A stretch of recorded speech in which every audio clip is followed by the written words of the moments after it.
Hello friends, I'm Kayla. Well, if we're already friends, you already know that I'm Kayla. Today I'm going to tell you about the 32 books that I read in January. I vlogged 28 of the 32, so we're going to start with the ones that I didn't.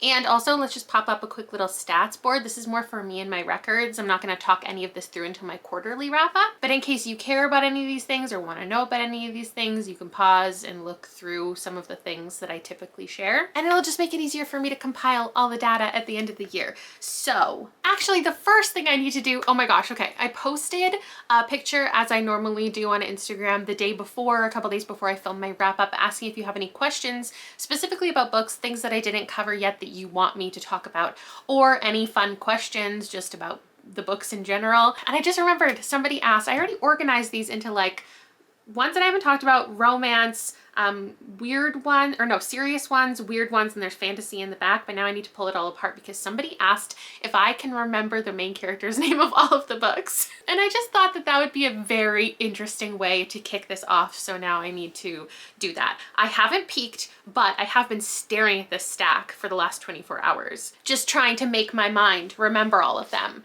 And I don't think I can, but I will do my best. And actually this will show you the order that I'm going to talk about the books in, so maybe that will help you navigate the wrap up. Main characters of Gideon the Ninth are Gideon and Harrow. Easy. I read that one the most recently. Kiss Her Once for Me, that's Jack.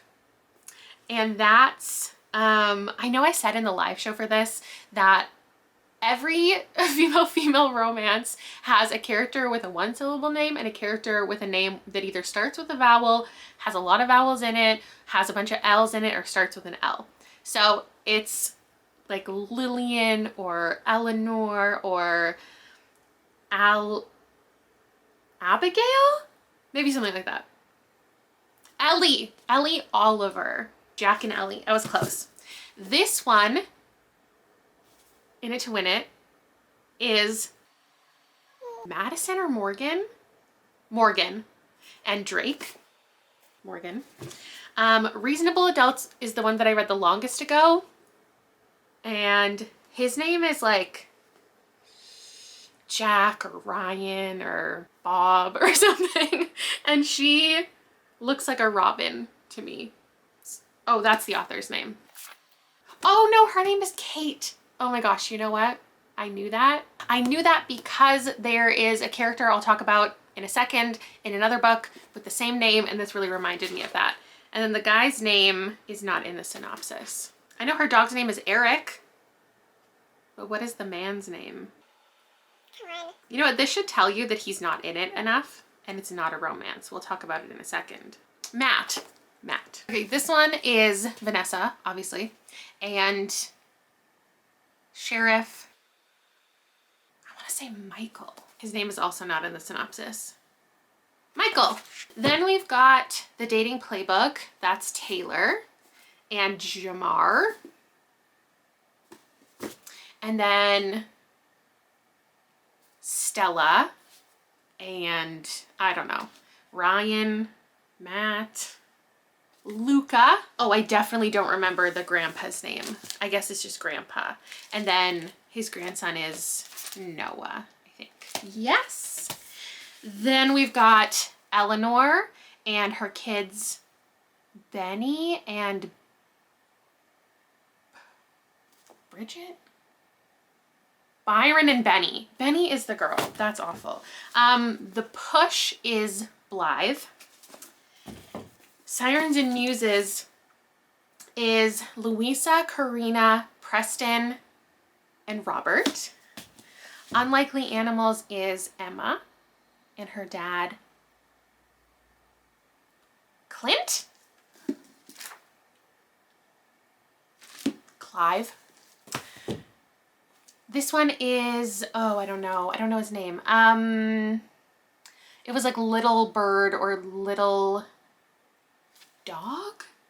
Little Dog. Then Chanel Miller, that's a nonfiction. Severance, we have Candace. Oh yeah, this one doesn't have the synopsis even in it. I feel like this main character's name doesn't even show up very often, so come on, Goodreads. This is taking longer. This is probably so boring. You can skip ahead, that's fine. Candace.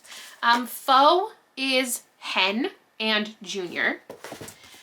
Fina is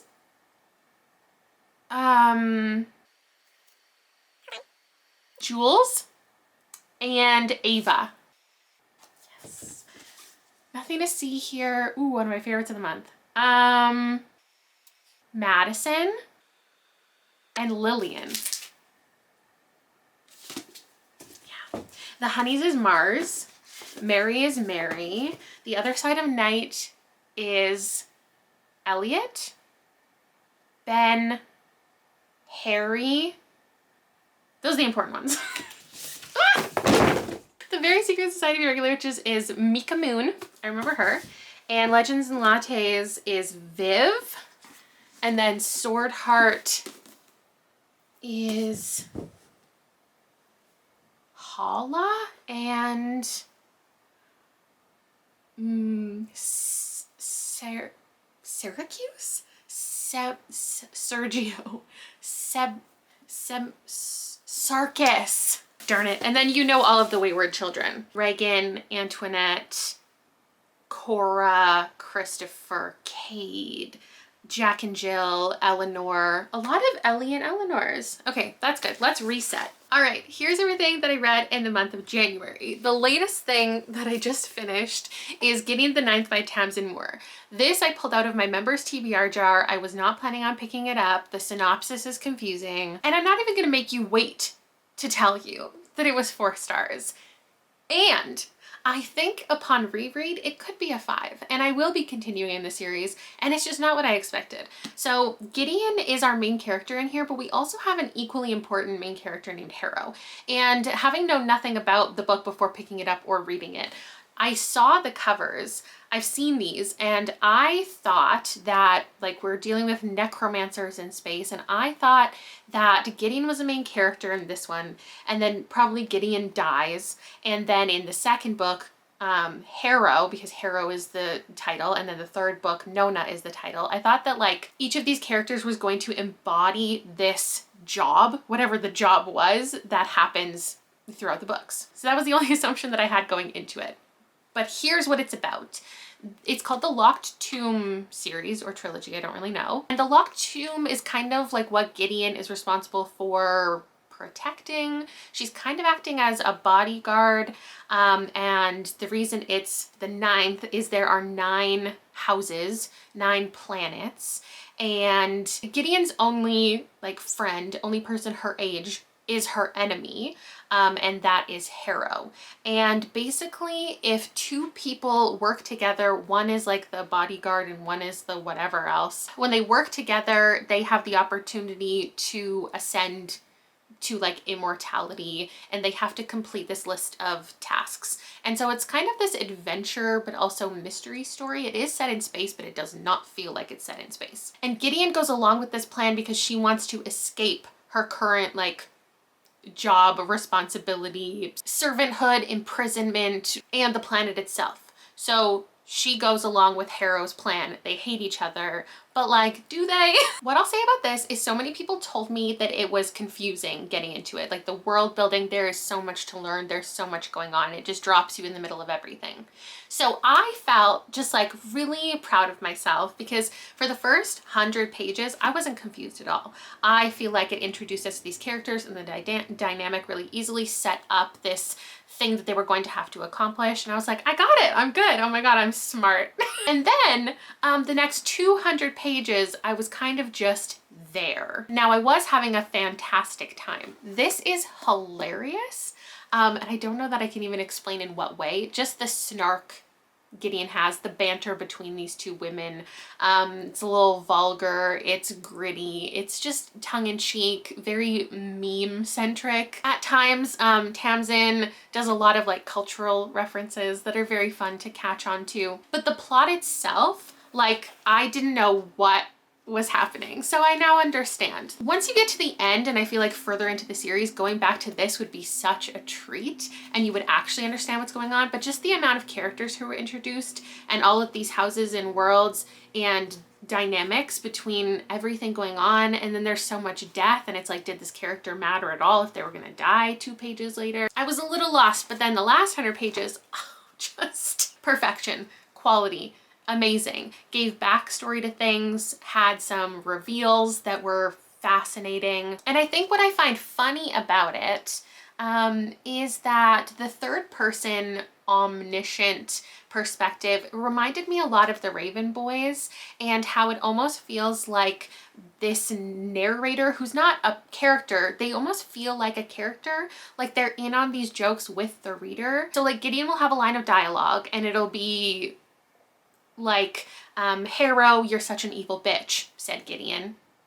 And then the next line will be Harrow's piece of dialogue and it'll say blah, blah, blah, blah, the evil bitch said. Or it'll almost reference like how Gideon is talking. So Gideon will have a line of dialogue and then it'll be like, Gideon said, as if all of her puns always landed well. And I just really like that narration style. I don't know how to describe what it is or what it's doing, but it's just very fun to read. And the dynamic between these two women is just off the charts. I love that the world building didn't feel info dumpy. It really did just drop you in the middle of everything, but then you get all of the clues because there are so many references. So like one of them will go into a certain ritual that obviously they've been doing their entire life.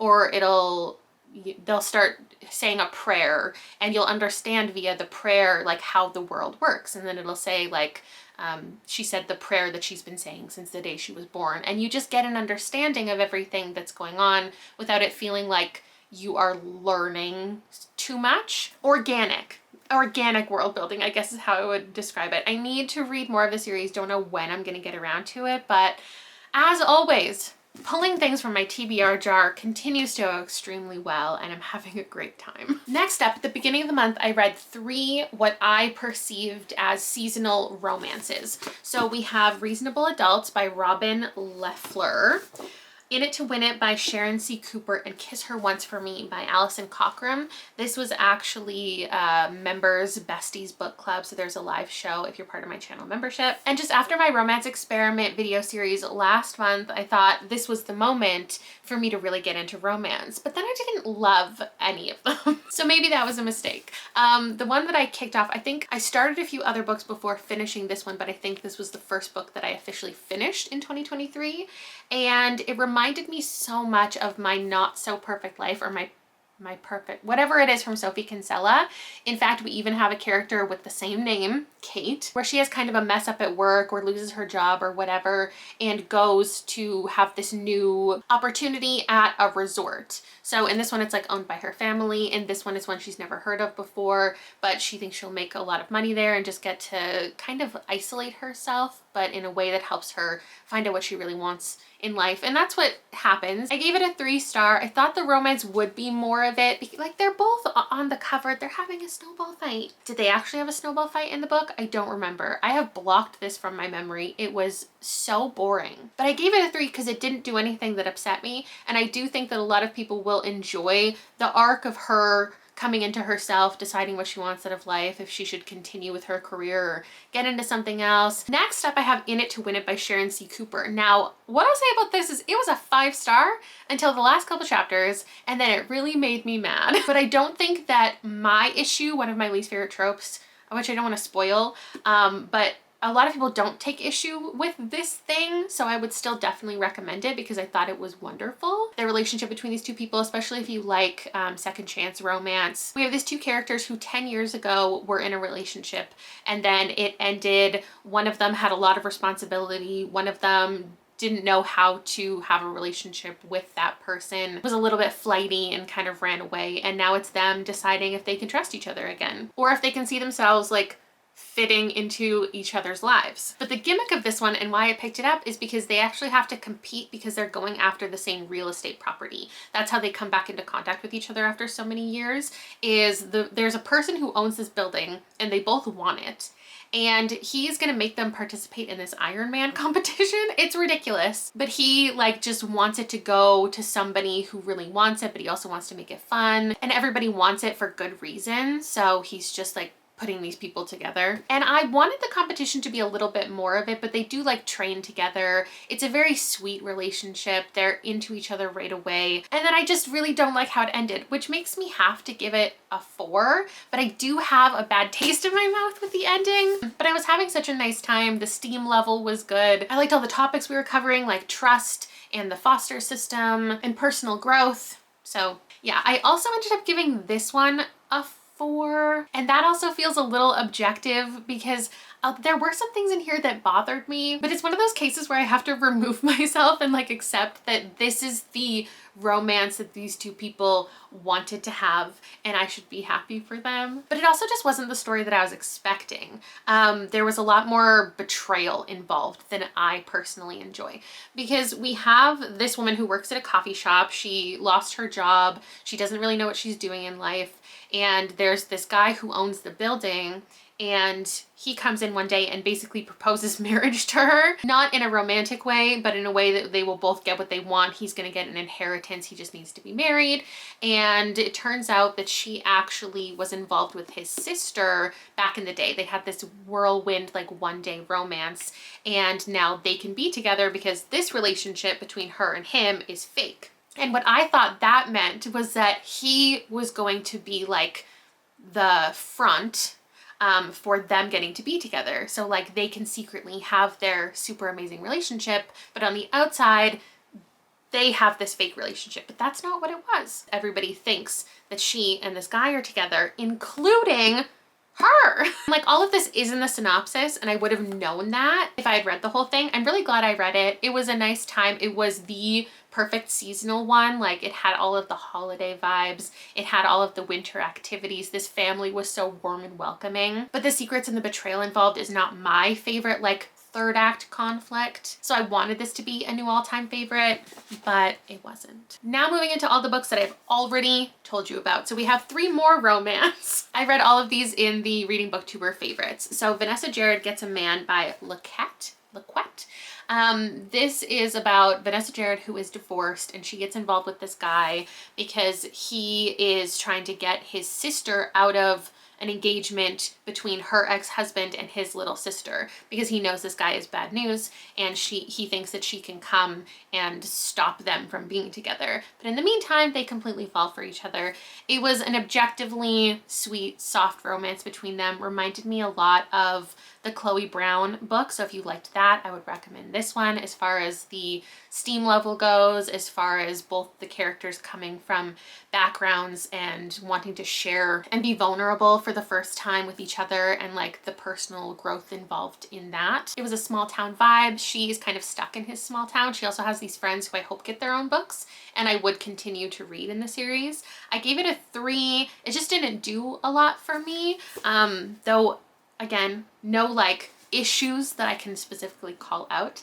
And then Love Light Farms by B.K. Borison is about this girl, and she has a Christmas tree farm and it's not doing great, and she needs to win money in this competition and thinks that if she enters like with a boyfriend who owns the farm with her, then the person who's giving out this prize will think that they're more deserving of it because they just have this like beautiful history with the farm. And so she's kind of fudging her application, and then she tells her best friend that he needs to pretend to be her boyfriend, and he's completely down, and then they fall in love. My first clip, I remember saying that the lack of miscommunication was my favorite thing, because that's something that happens a lot in romance books, but because they have this friends to lovers trajectory, you are missing a lot of miscommunication because they know each other so well. But then by the end, like the third act conflict was steeped in that miscommunication that just didn't feel genuine to the story.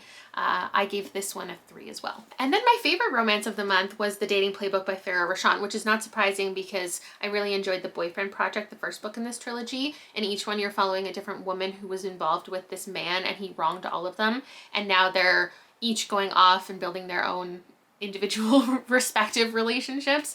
In this one, we have Taylor, who's at a crossroads in her career and her life, and she meets this guy who wants to get back in the NFL, and she's a personal trainer, and she's gonna help him get his body ready. They quickly get into a fake dating scheme because it's kind of messy how it all happens, but like he doesn't want people to know that he is training. He's kind of in the public eye until he knows that he can get back into football. He doesn't want anybody to know that he is trying. And I fully recognize like that is a real thing for me. I don't know if it's my Aries or my type 8, but I very much don't want people to know what I'm up to until I know that I'm going to be successful at it. But then Taylor has her own reputation because she doesn't want people to think that he just hired her as a personal trainer because they're dating. He doesn't want people to know that he has a personal trainer at all. So it just gets messy with like how they interact with people, the way that people like post about them on social media. A lot of great conversations and realizations in here. And his backstory I really appreciated compared to the first book where I feel like we didn't get a lot about the love interest. This one felt pretty equal, and that's probably just because it had, I don't know, maybe like 50 more pages. And I'm very excited to continue into the last book. I could have had a little more of like the women's dynamic and their friendship at the forefront, and I would have rated a little bit higher. Now we'll move on to my stack of more like serious books, I guess. This one, I just didn't say out loud in the video that I gave a 5 stars, so I wanted to make sure you knew that it was 5 stars in case you didn't get that from my 5-minute clip of me bawling my absolute eyes out. This is about an older man, and he is going through Alzheimer's, and he's trying to reconnect with his son and his grandson. It spans a good amount of time, and him reflecting on the love of his life and how he fell in love and how she died. And it was horrible, a horrible reading experience, but if you want to cry, that's the one. Black Cake by Charmaine Wilkerson?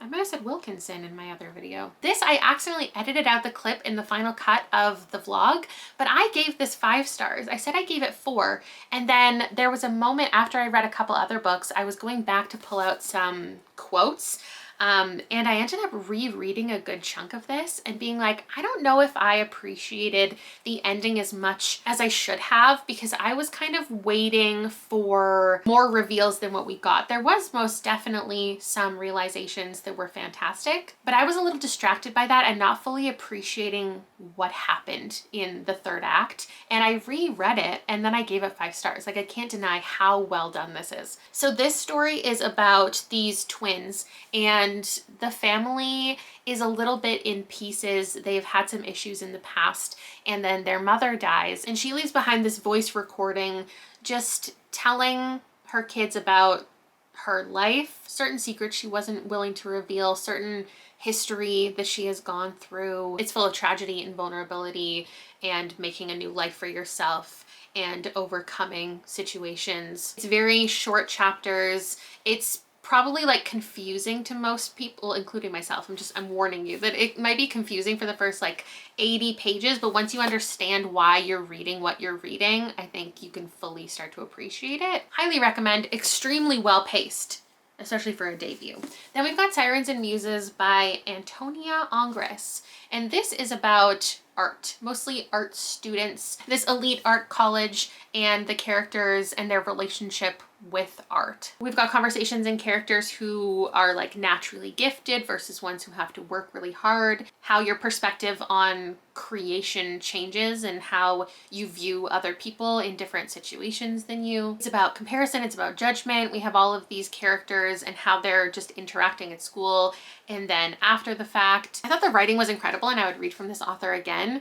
Slow literary stories aren't always for me, so giving this a 3.5 star even feels like good to me. It's just like when you introduce sex and love into this already high tension atmosphere, how it brings people together, breaks people apart. Then we've got The Push by Ashley Audrain. This is a novel about, I would say, the impact of cycles of neglect and a woman who never wanted children and then has a child and does a poor job and fails to find connection with her daughter and struggles to know if that's her own failings or if there's something deeply wrong with her child. It's also about the lack of support from other people, how women are not believed and how people will tell you you're crazy when you bring up certain concerns, and it's about her questioning a lot of things in her life. I found this so extremely dull,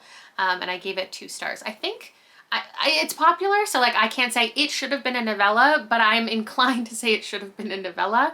For me, that might have been more impactful, just because I feel like you get the point of it pretty early on, and then it just kept going. And for some people, I'm sure that built like tension and drama and this horror feeling, but I just didn't enjoy it. Somebody asked, one of the questions was like, what book would Kayla in a different era enjoy? And I think it's this one, because I know that there was a specific, I want to say Tarryn Fisher, that I know I read like 6 years ago that I feel like is kind of similar to this. Now I can't remember if that's when I gave like 3 stars or not. I know that teenage Kayla would have been more into like the evil child story. Maybe, I can't think of any specific examples, but I'm just thinking like Stephen King, though the tone is not like that at all. But I think Kayla in a different era could have enjoyed that. That's my answer for that question. Next up, we've got Unlikely Animals by Annie Hartnett. This is a story of a young woman moving back to her small town, trying to figure out what she's doing with her life, while her dad is, at the end of his life, hallucinating ghosts and animals, and also her best friend is missing. This has a lot of discussion on the opioid crisis. It's a really heartwarming story, also just about like family and working together for a common goal. We're also reading the book kind of from the perspective of this graveyard of the dead and them using this family and all of the drama within the town as their own entertainment. I gave this one 4 stars. Someone asked which ones, I think they asked for 3 that I would want to see as a movie. This is at the top of my list. This is just so wacky and silly, and there's so much going on. Like there's this one scene where they're running through, I don't even remember what it was, like the forest, a golf course, there was a fence they had to dig to do something. There was also this play going on that got ridiculous. It felt a little bit Gilmore Girls, but much heavier. And I had never heard of this before filming that BookTuber favorites video. The other 2 that I would want to see as movies, I think I would say In It to Win It would be really fun. Just like a Hallmark Christmas movie. This isn't even a Christmas book, but I think feels like a warm Christmas Hallmark romance, and could be. And I don't know that any of my weird stack would really land as a movie. Let's say Gideon the Ninth. Not sure how on earth this could be adapted, but like that'd be fun. Last 2 in the more serious stack, On Earth We're Briefly Gorgeous by Ocean Vuong. This is the best writing that I have experienced so far this year. I said in the video, novels written by poets are just so incredible. Just because the book itself is about the use of language. This young man, it's like a mix of poetry, feels like a memoir, is fiction. It's written in these short vignettes, almost essays, almost journal entries, just about this young boy's life and the things that he goes through with his family. There's talk about like citizenship and immigration and his sexuality, deaths within the family, and just everything that he has gone through in his life, navigating all of these devastating and beautiful experiences. I don't even know how to talk about like the plot itself. It doesn't feel like a really clear narrative. It's just these little moments in this life, and it's so good. I'm gonna have to figure out how to pitch that soon, because I'm gonna be talking about it in my quarterly wrap up as one of my favorites, probably in my favorites of the year, in my next book haul. That one's gonna pop up a lot, and I apologize. I'll try to figure out how to explain it. Then we've got my one nonfiction of the month, Know My Name by Chanel Miller. This ends with Emily Doe's impact statement, which was the anonymous name of Chanel Miller in the Brock Turner case that I know a lot of people have already read and know about, and why her story became so well known. So that victim impact statement is for the sexual assault trial, which helps influence like what his sentencing is going to be. Alongside other things that influence his sentencing are like character references and just like how much people like him, his potential as an athlete, and just ridiculous things when you take into account that his crime involved someone, like a whole other person, their body, their life, and them who should be the focus. So her book is about needing to humanize herself to the general public, to this courtroom of people, to this person who assaulted her and changed the trajectory of her entire life. It shares a lot of information about the legal system itself and her experience learning about trial for the first time and how she has to behave in a courtroom, how there's no room for error or sensitivity, how it's all very cold and uncaring. And also for me, shed light on various organizations that you may have never heard of if you weren't in this type of scenario yourself, or knew somebody who was, or volunteered in these areas. For example, when she gets discovered and she gets taken to a hospital and she's wearing no clothes, the hospital doesn't send you home with a set of clothes. Like, where would they have that? So there is like an entire organization who relies on donations and volunteers, who has like a stock of clothes to dress people who have been through horrific things, in order for them to even leave the building and like continue on with their lives. And then obviously all the things involved with the law itself and all of the people who are necessary for it to run. And then also obviously sheds light on like rape culture and college norms and leadership and systematic structures that are meant to help victims but don't actually function the way that they should. It was an extremely powerful personal account that I gave 5 stars. Moving on to this stack of wacky and weird horror, sci-fi, speculative stuff. Severance by Ling Ma was another 5-star for me. It is a pandemic, end of the world kind of story. And sometimes I love books that leave you with pondering about plenty of things in life and don't have a clear message behind them. And then sometimes I love books that really hammer home their intent. So like, there were very clear conversations about how consumerism is bad, how when the world is ending, what are you really left with? It talked about capitalism and workplace culture and the obsession with the grind, so much so that you can't even look up from your desk to see that the world is ending, how technology is ruining relationships. And it just said all of these things within this really interesting back and forth story following this one woman at her job before the epidemic comes to be, just first finding out about it, and then also jumping sometime in the future where there's a group of people trying to find a place to live somewhere safe when this illness is sweeping the nation. And it's funny how much like love and praise this book got when it came out in 2018, and now that I just see so many Goodreads reviews that are like, this isn't actually as good as everybody said, it's not that special, it's not that interesting. So I went into it just so curious which side I would land on, and I agree that it's not like the wildest take or the most impressive story ever. It was just satirical in nature and just was interesting following this woman in not the type of story arc you would necessarily expect in an apocalyptic kind of scenario. I know someone asked about authors that I read for the first time that I would most want to read from again. And it's interesting that though I have 3 more 5 stars I'm about to tell you about, I don't think any of these authors I am itching to read again, but I would most definitely read from Tamsin Moore again within this series. And I think Ling Ma, I don't actually know if she has anything else out. But anyway, moving on, we've got The Other Side of Night by Adam Hamdy. This is the story of a detective, and there's a young boy who just lost both of his parents, and he's going to stay with like a family friend.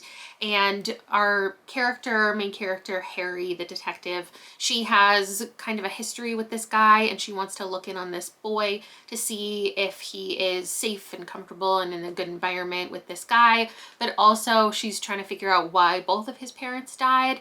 And she finds, the book kicks off with her finding this note implying that there was something more sinister going on with these deaths, and she's gonna take it upon herself to look into them. Now, it's not the plot necessarily that's the most interesting. I often don't really love detective POVs, but there's something weird with this book that you can just tell something off page is going on that makes it feel like something is off. So it's a book that I would put in the weird category that doesn't necessarily feel weird for a while. It's a slow mystery book, but once it gets weird, it's one of just my favorite reveals, payoffs ever, and is the kind of book that makes you want to start at the beginning and read it again to see if you would read it a little bit differently. This has a pretty low average rating, so I wouldn't recommend it to the masses, but if you can enjoy a book that gets weird and ridiculous, but also is a slow detective novel, then it's for you. And then these two, which I also gave 5 stars, I would kind of recommend to the same person. And it's funny because all of these are weird, but this one clearly, like, in my mind, took years to plot. It's the kind of book that you finish and you just have to think. You have to use a lot of your mental space to connect dots.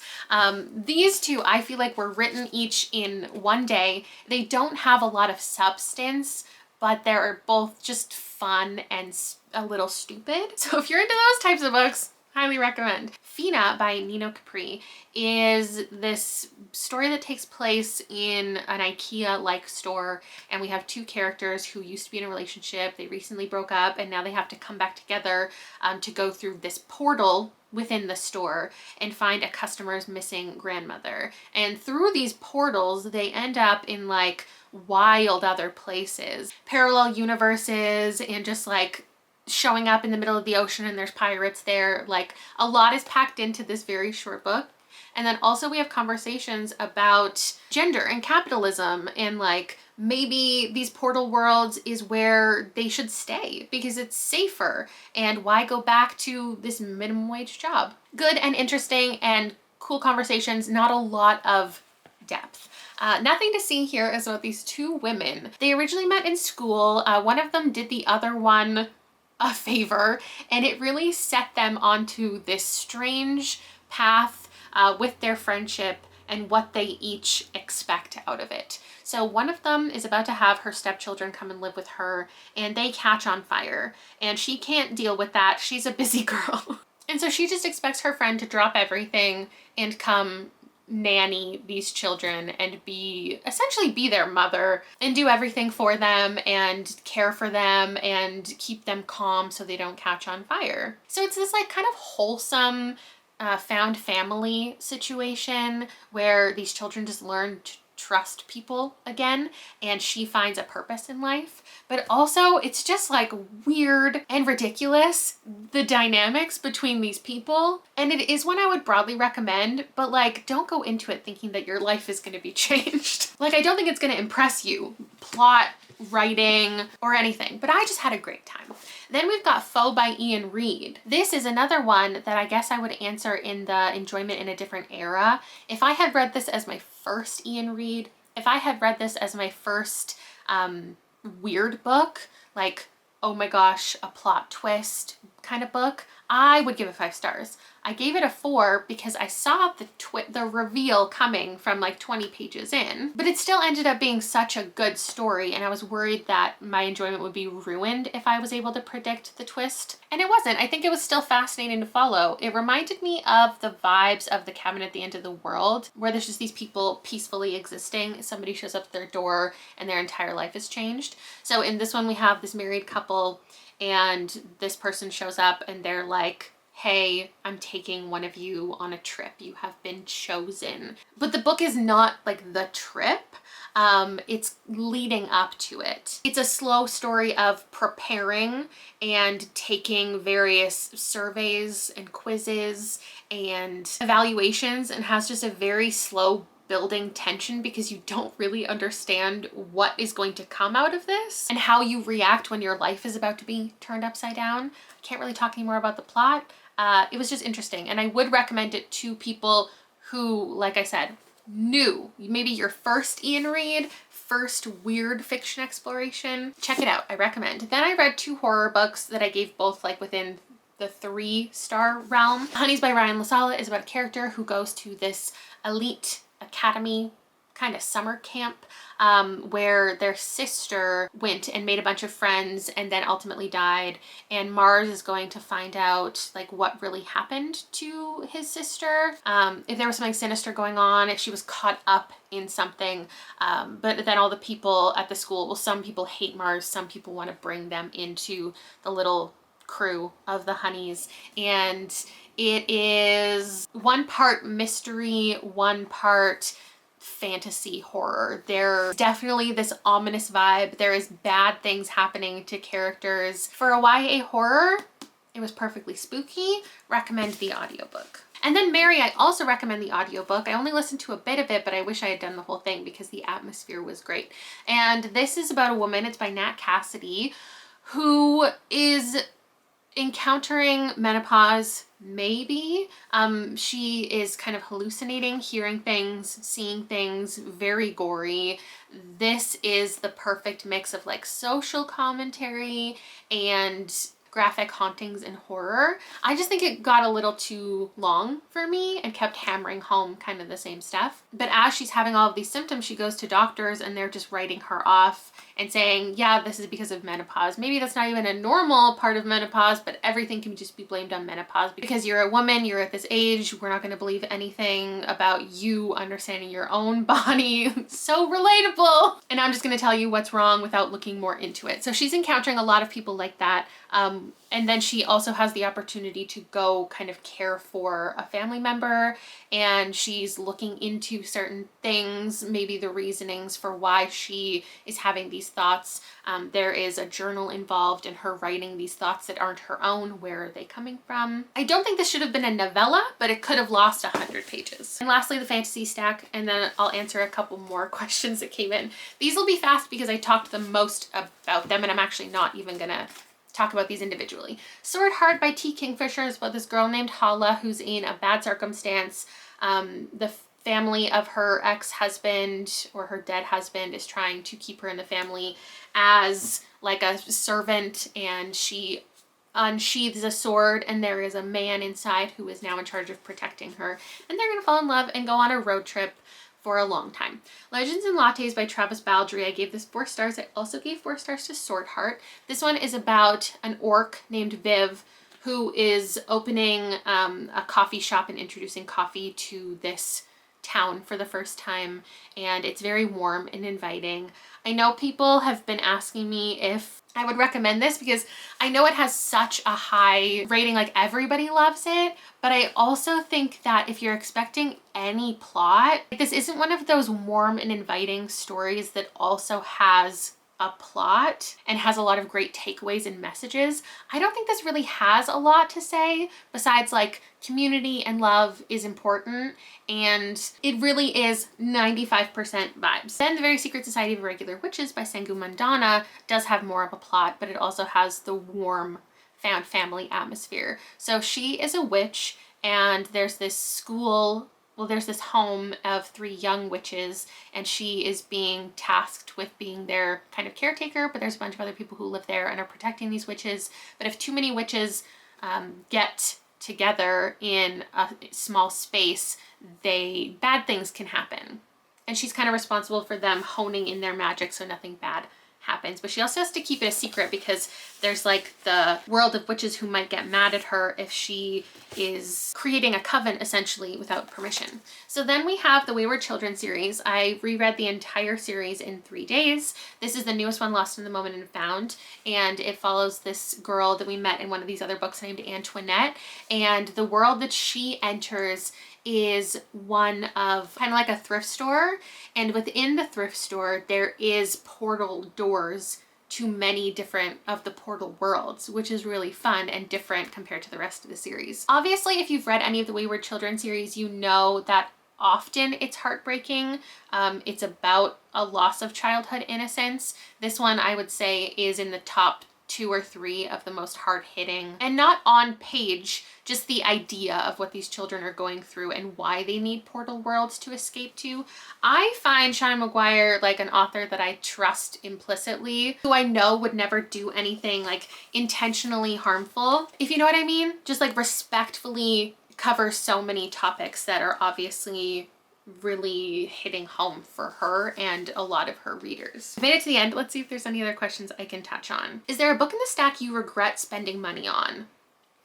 Okay, so obviously I would want to say like my lowest rated ones, but I feel like I thrifted this for like $3. So to me, it's about the amount of money I spent on any given book. So my answer I think would be Sirens and Muses, just because this one I bought $37 full price after reading the first chapter in store and being super intrigued, but I couldn't get this from the library or anywhere else for cheaper. So this is the most amount of money I spent on a book for it to not have the biggest payoff. With that said, that's not the one that if I had to unhaul one right now, that would be the answer. I think it would be Reasonable Adults.